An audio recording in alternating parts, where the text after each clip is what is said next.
లోపలికి ఎవరూ ప్రవేశించకుండా చెట్టు చుట్టూ ఆ వశీకర మంత్రిబంధనం చేసినట్టుంది.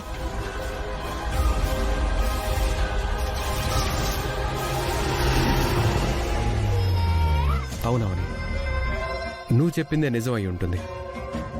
అక్కడ శవాల కోట లోపలికి ఎవ్వరూ ప్రవేశించడానికి వీలు లేకుండా దారులను ఎలా మూసివేసిందో, ఈ చెడల మరి స్వరంగంలోకి వెళ్లకుండా ఆ విధంగా బంధనం వేసినట్టుంది.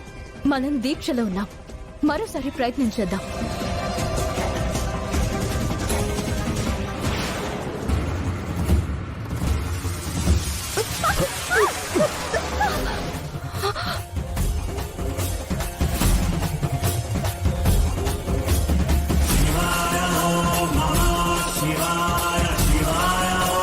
అవని,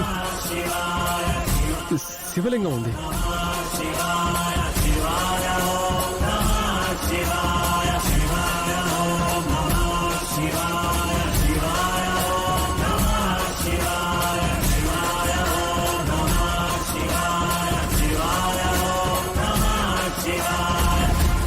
అవని, ఈ ప్రదేశంలో శివలింగం ఉండడం ఏంటి?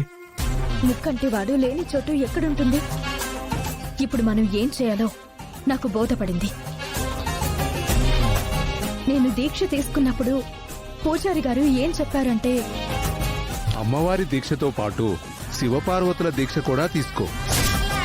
ఇప్పుడు మనం నాట్యంతో శివయ్యను ప్రసన్నం చేసుకోవాలి.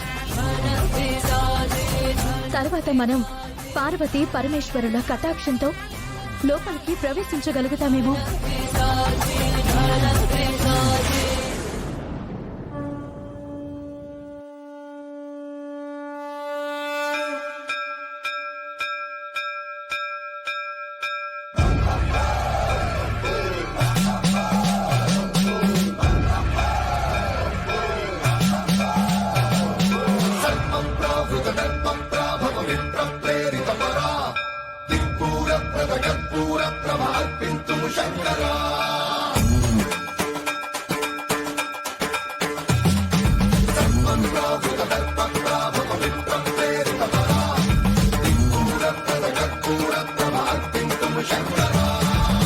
శివ శంకర హర హర శంకర జయ జయ శంకర దిగిరారా ప్రియతాండవ శంకర ప్రకట శుభంకర ప్రళయ భయంకర దిగిరారా శివ శివ శంకర